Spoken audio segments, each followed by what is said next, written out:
एक हमारे क्लाइंट है, उन्होंने रिसेंटली अप्लाई किया था for seed amount from USA और रिसेंटली $1 मिलियन की उन्हें उधर से इन्वेस्टमेंट भी मिली है कि आपकी एप्लीकेशन पे 1000 इंस्टॉलेशन हैं, आपके पास इतने यूज़र्स हैं, आप हमसे अमाउंट लें और इस ऐप को मज़ीद ग्रो करें और इसमें फंक्शनैलिटीज़ डलवाएं और मुझे अपना बिजनेस चलाना है, लेकिन मैं फ्यूचर में इसे अपग्रेड कर लूँगा। यानी कि मुझे 1-2 साल के लिए अपने बिजनेस को रन करना है, मुझे देखना है कि ऑनलाइन मैं कुछ कमा भी सकता हूँ कि नहीं कमा सकता।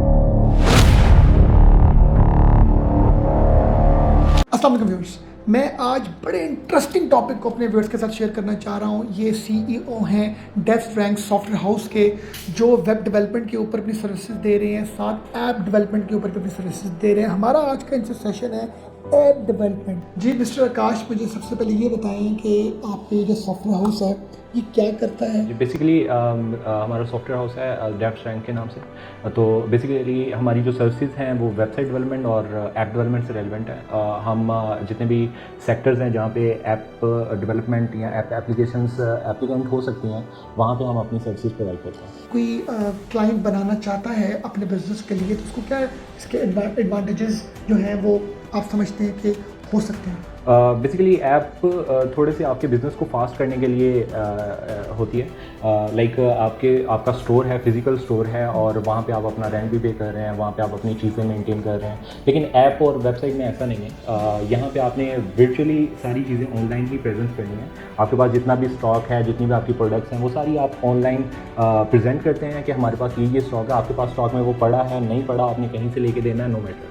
तो आपने वो सारी चीज़ें ऑनलाइन प्रेजेंट करनी है। जो भी आपके क्लाइंट्स होंगे, कस्टमर्स होंगे, आप कैंपेन चलाते हैं फेसबुक, इंस्टाग्राम पे, जो भी वहाँ से आपके क्लाइंट्स आते हैं वो आप आके अपनी चीज़ें देखते हैं कि आप कौन कौन सी चीज़ें सेल कर रहे हैं, वहाँ से आपको ऑर्डर देते हैं। तो जो फिज़िकल स्टोर है उससे अगर कंपेयर करें ये जो डिजिटल अभी दौर चल रहा है उसमें, तो ऑलमोस्ट आप 70-80% चीज़ों को मज़ीद फास्ट कर सकते हैं और इस पे एक्सपेंस भी 50-60% हम अपना काम कर सकते हैं। जी डेफिनेटली। अच्छा, आप मुझे बताएं कि app development versus web development, इस पर अगर हम कंपैरिजन करें तो किसका ज़्यादा स्कोप है, किसका ज़्यादा फ्यूचर है?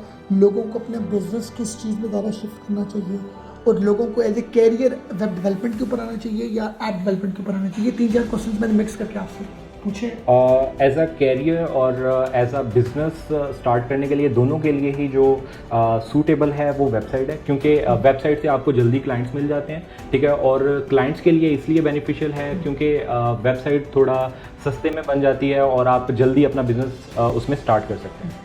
तो उसके बाद जब आप वेबसाइट में अपने क्लाइंट्स लेना स्टार्ट कर दें, ठीक है, तो या फिर क्लाइंट्स जो हैं वेबसाइट में अपना बिजनेस स्टार्ट कर दें, उसके बाद आप ऐप डेवलपमेंट में हैं, ठीक है। उसके बाद आप उसी वेब एप्लीकेशन की मोबाइल एप्लीकेशन बनवाएं, ठीक है, और उस पर अपने क्लाइंट्स को लेकर आएँ और देन वहाँ से आप अपने जो बिज़नेस को है आगे मज़ीद स्टार्ट करें। अच्छा, आप ये बताएं मुझे कि ऐप डेवलपमेंट के हवाले से जो आपकी कंपनी है ये किस किस तरह की ऐप्स डेवलप करती है और इसकी कुछ टेक्निकल इन्फॉर्मेशन हम चाहेंगे हमारे व्यूअर्स तक भी आप शेयर करें। हमारी ई कॉमर्स की एप्लीकेशंस होती हैं, ग्रोसरी से रेलिवेंट होती हैं, राइड शेयरिंग एप्लीकेशंस होती हैं, उसके बाद कुछ सोशल प्लेटफॉर्म्स की तरह की एप्लीकेशंस होती हैं और उसके बाद कस्टम रिक्वायरमेंट्स होती हैं जैसा भी क्लाइंट्स कहे। अच्छा, ये बताएं कि जब हम अपनी वेबसाइट इस्टेब्लिश करते हैं तो उसमें हम एडसेंस को कन्फिगर करते हैं ताकि हमें वो एड्स जो चल रहे होते हैं उसके अगेंस्ट को बिजनेस बने। क्या ऐप्स में भी ये चीज़ होती है?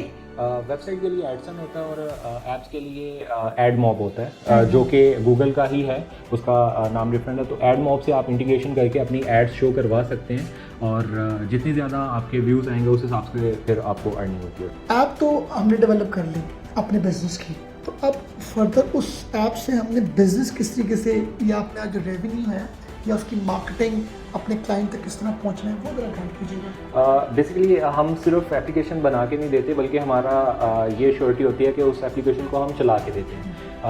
बाज़ औक़ात कुछ सॉफ्टवेयर हाउसेस हैं जो सिर्फ एप्लीकेशन बना के देते हैं और एंड दैट्स इट। तो हमारा ये होता है कि हम एप्लीकेशन बना के देते हैं, साथ में उसे चला के देते हैं और उसे स्पेसिफिकली उसकी जो टारगेटेड ऑडियंस होती है वहाँ पे उसकी इंस्टॉलेशंस करवा के उसे बिज़नेस सर्कल में लेकर आते हैं, ठीक है। तो इसी तरीके से वेबसाइट के लिए करते हैं, इसी तरीके से एप्लीकेशंस के लिए। मुझे ये बताएं कि जब वेबसाइट में हम अपनी कुछ प्रोडक्ट्स लॉन्च करते हैं, क्योंकि मकसद तो हमारा ऐसी वेबसाइट है जो मैं बिज़नेस थे, हमने अपने कुछ कपड़े, अपने गारमेंट्स, अपनी कुछ चीज़ें, एक्सेसरीज वगैरह हमने अपलोड कर दी, पिक्चर्स वगैरह, ग्राफिक्स, क्या एड्स में भी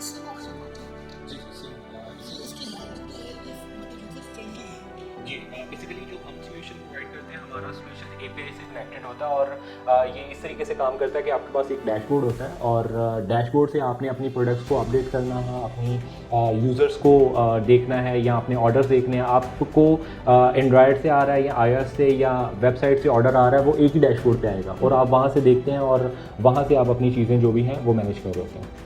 क्लाइंट पॉइंट ऑफ व्यू से मैं चाहूँगा कि एक अवेयरनेस आप दें कि अगर कोई क्लाइंट, मैं हूँ, मुझे IT का नहीं पता, मैंने अपनी वेब डेवलपमेंट के हवाले से सर्विसेज किसी सॉफ्टवेयर हाउस से मैंने लेनी है, तो आप क्या एडवाइस करेंगे उस ऑनर को, उस मालिक को जो अपनी वेब डेवलपमेंट करवाना चाह रहा है, वो किन एप्लीकेशंस पर या किन ऐसे प्लेटफॉर्म्स पर रहते हुए अपनी एप्लीकेशन डेवलप करवाएं उस सॉफ्टवेयर हाउस से? सो बेसिकली यहाँ पे थोड़ा सा प्रॉब्लम आता है क्लाइंट के बजट के हिसाब से, ठीक है, कि क्लाइंट का बजट क्या है, ठीक है। अगर तो वो अच्छा बजट है और वो चाह रहा है कि फ्यूचर में मेरी एक जो वेबसाइट है या एप्लीकेशन है वो लॉन्ग टर्म तक और एक अच्छी स्पीड के साथ और एक अच्छी वैल्यू के साथ मेरी एप्लीकेशन आ गया है, ठीक है, तो उसके लिए अगर तो उसके पास अच्छा बजट है तो वो लारावेल में जाए, ठीक है। लारावेल में उसे काफ़ी हद तक सपोर्ट मिलती है और काफ़ी हद तक वो अपनी जो कनेक्टिविटीज़ है वो कर सकता है, ठीक है। और अगर उसका बजट लो है और वो चाह रहा है कि मुझे ऑनलाइन प्रेजेंस चाहिए और मुझे अपना बिजनेस चलाना है, लेकिन मैं फ्यूचर में इसे अपग्रेड कर लूँगा, यानी कि मुझे 1-2 साल के लिए अपने बिजनेस को रन करना है, मुझे देखना है कि ऑनलाइन मैं कुछ कमा भी सकता हूँ कि नहीं कमा सकता, ठीक है, तो वो कम बजट में रहते हुए वर्डप्रेस में अपनी वेबसाइट को एस्टैब्लिश कर सकता है। और इसी तरीके से अगर ऐप डेवलपमेंट की बात करें, अगर क्लाइंट चाहता है कि मेरे पास बजट कम है और मैं सिर्फ 1-2 साल देखना चाहता हूं कि मेरा बिजनेस स्टे कर सकता है,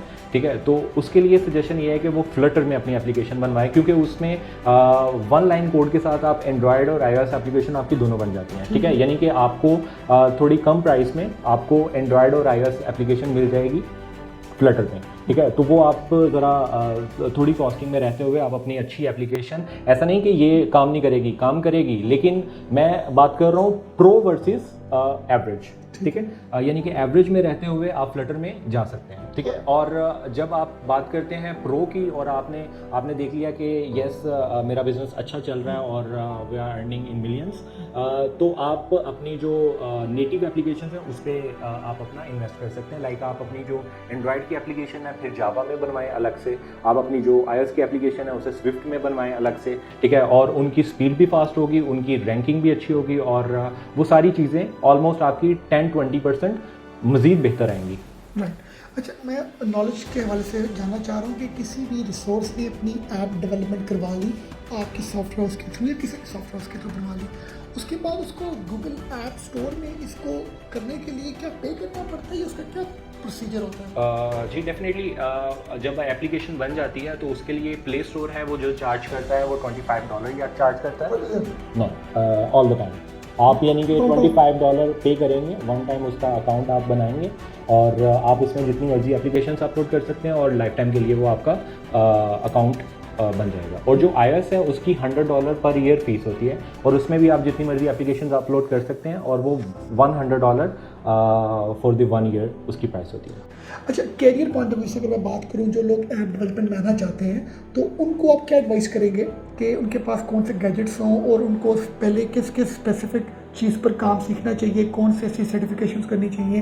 तो स्पेसिफिकली मेरा जो आपके साथ ये क्वेश्चन है ये उस कैरियर आप से रिलेटेड है, यंगस्टर्स के लिए जो ऐप डेवलपमेंट में अपने आप को स्टैब्लिश करना चाह रहे हैं। ओके, बेसिकली जो ऐप है उसमें अगर तो आप एज अ बिगनर है और आपके पास इतनी इन्वेस्टमेंट नहीं है तो आप एक अच्छा सा लैपटॉप ले सकते हैं, लाइक i5 टाइप का कोई लैपटॉप आप ले सकते हैं जिसमें आपकी जो स्पेक्स हैं SSD हो और उसकी रैम अच्छी हो, लाइक 8 तक हो, ठीक है, और आप उसमें फिर आप अपनी जो भी हैं सॉफ्टवेयर वगैरह इंस्टॉल कर सकते हैं और उसमें आप काम कर सकते हैं, ठीक है। और आप अगर फ्लटर में काम करेंगे तो आपकी जो iOS की बिल्ड है वो कभी भी नहीं बनेगी, क्योंकि iOS की जो बिल्ड है वो उसके लिए आपको मैकबुक ही चाहिए, ठीक है। आपकी iOS की जो एप्लीकेशन बनेगी सिर्फ बिल्ड उसकी iOS में ही बनेगी, ठीक है। तो आप उसमें एप्लीकेशन तो सारी फ्लटर में कोड कर सकते हैं लेकिन उसकी बिल्ड नहीं बना सकते, उसके लिए आपको फिर कहीं से सर्विस लेनी पड़ेगी कि आप हमारी iOS की बिल्ड बना दें, बाकी मैं सारा।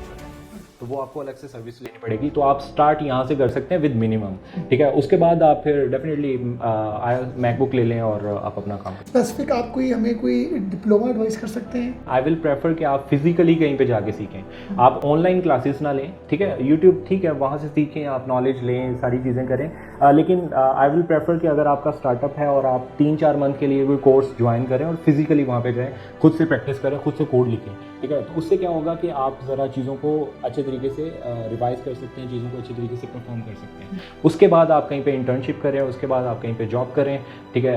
साथ में अर्निंग भी करें और साथ में अपनी लर्निंग भी रखें। अपने क्लाइंट्स को वेब डेवलपमेंट से रिलेटेड सर्विसेज दे रहे हैं, आप ऐप डेवलपमेंट से रिलेटेड भी दे रहे हैं, तो क्लाइंट ने कौन सी सर्विस इन दोनों में से अवेल करके ज़्यादा अर्न किया है, कौन ज़्यादा सक्सेसफुल हुआ है, वो थोड़ा बताइए। देखें, जो अब आपने जब बिज़नेस अपना रन करना है उसके लिए आपको बेसिकली वेबसाइट भी चाहिए होती है, एप्लीकेशन भी चाहिए होती है, लेकिन हमारे कुछ क्लाइंट्स हैं जिन्होंने वेबसाइट से भी बहुत अर्निंग की है और लाइक अपने कस्टमर्स बहुत ज़्यादा बढ़ाए हैं, और कुछ हमारे क्लाइंट्स हैं जिन्होंने ऐप से भी बहुत ज़्यादा अर्निंग की है और ऐप से उन्होंने अपनी ऑटोमेशन पे सारा वर्क लेकर आए हैं, ठीक है। एक हमारे क्लाइंट है, उन्होंने रिसेंटली अप्लाई किया था for seed amount from USA और उन्हें अल्हम्दुलिल्लाह रिसेंटली $1 मिलियन की उन्हें उधर से इन्वेस्टमेंट भी मिली है कि आपकी एप्लीकेशन पे 1000 इंस्टॉलेशंस हैं, आपके पास इतने यूज़र्स हैं, आप हमसे अमाउंट लें और इस ऐप को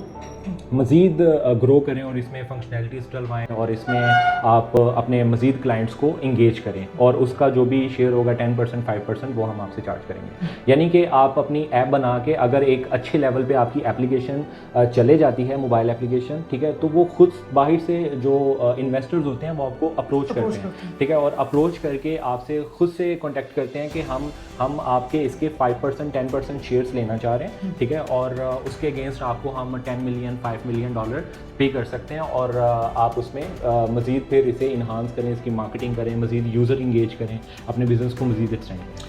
ये जी बड़ा अच्छा आपने कंपैरिजन बताया और ये डॉलर्स अर्न करने के हवाले से भी एक स्मार्ट स्ट्रेटजी है, स्मार्ट मूव है कि हम अपने बिजनेस में रहते हुए वेब डेवलपमेंट के साथ अगर हम ऐप डेवलपमेंट के ऊपर प्रॉपर काम करें तो हम इस तरीके से भी ग्रो कर सकते हैं। थैंक यू वेरी मच जी, आपने मिस्टर आकाश हमें बड़ा अच्छा गाइड किया, आपने एक अच्छा कंपैरिजन बताया। बेस्ट ऑफ लक जी। Thank you very much. Viewers, आपने हमें देखा, थैंक यू।